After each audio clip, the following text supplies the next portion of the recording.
confused as to what was actually going on. It's a complex thriller. Yeah, very complex. Yeah, so it's essentially about a man trying to find himself. You've got a whole storyline that's a MacGuffin, while the audience is being taken in one direction, so are the main characters essentially. So I wanted to write a film about, we've seen so many thrills where a man's trying to find someone or something, but I've never seen one where he's actually trying to find himself, and I thought that was an interesting premise. So I wanted him to not be able to see it until the end, and so he gets those increments of what happened along the way as the audience does. But there's very very small moments that you have to be aware of, or else you do start to miss things. So you do have to be quite involved in the film, which is good. I mean, I'd rather have something that I'm making you think about. And I mean, Joe really wanted the Silver Note read out, and me and Lyle sort of didn't as much, and so we went with that because I'd rather leave you with more questions than answers, really. I really liked that it was a thinking thriller, and yeah, like you say, now I realise I was watching the main character the whole time and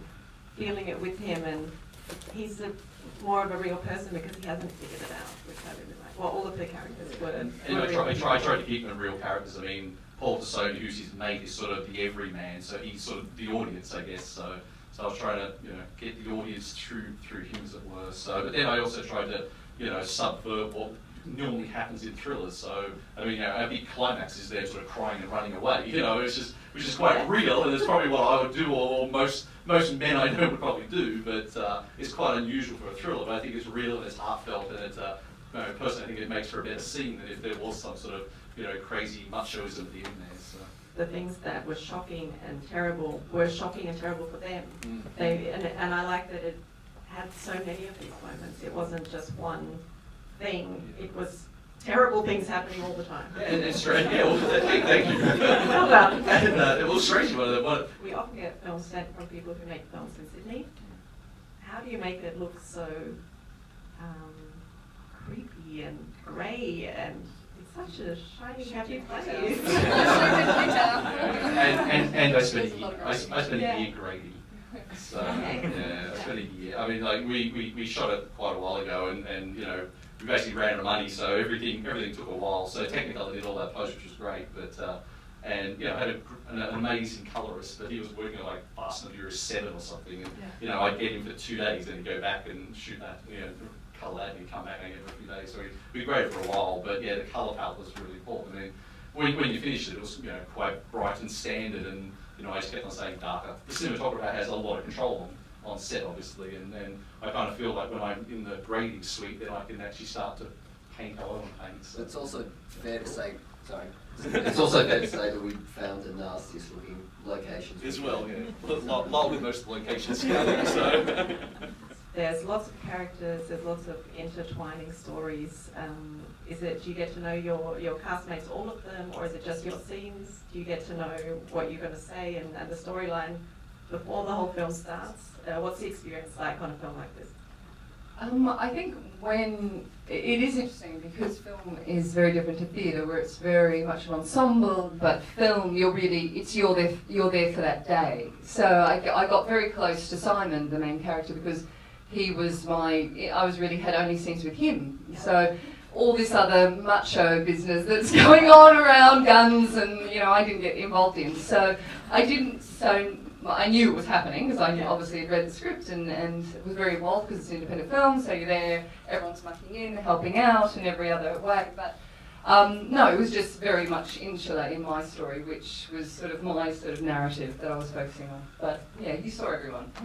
Okay. What's it like producing this kind of film, and what do you do as a producer? Well, it's a big question.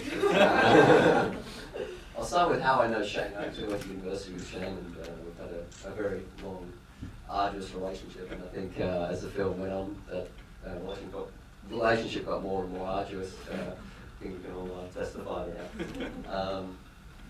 Yeah, I mean, it's trying to keep things sane, really, and Shane's very charismatic and is often trying to go off-piste, let's say politely.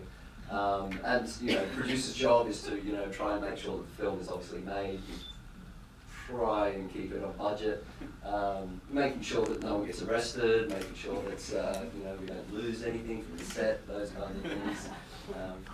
Well, we actually shot this in 2009, so it's been a really long journey. I met Shane as a young gun on his first feature, and met Lyle through this whole process. I was put on as a line producer actually, and I was pretty much the only one on the ground at the time. Lyle came in for pre-production, then I was working with Jackie Pfeiffer, who was one of the producers as well. Unfortunately she can't be here. And whoops, so far. So we basically kind of got put in because of Shane. We came together, we've been working alongside each other. Lyle lives in Amsterdam, in Sydney, Jackie Pfeiffer lives in Spain, and Shane was in London. So can you imagine trying to pull a feature film together through different countries together? But it was the best experience for me anyway, because I made heaps of mistakes and I learned from them, and we learned together, didn't we, through it? The shoot was going to be for 4 weeks over August in Sydney. It went for 5 weeks, and then we did 3 together. For me and for Lyle, we talked a lot through this process, and Jackie. Jackie was on the ground the majority of it. My leave got pulled at the time. It was a big job for all of us to pull together as a team, and Shane was obviously the glue pretty much, and Joe was with us the whole way because Joe obviously did a lot of behind the scenes stuff with us, which was fantastic. Joe, thank you. And yeah, we had a great experience, I think. And we're doing lots of other stuff now as well, so it's good. Yeah, great. No release in Australia? Is there a cinema release?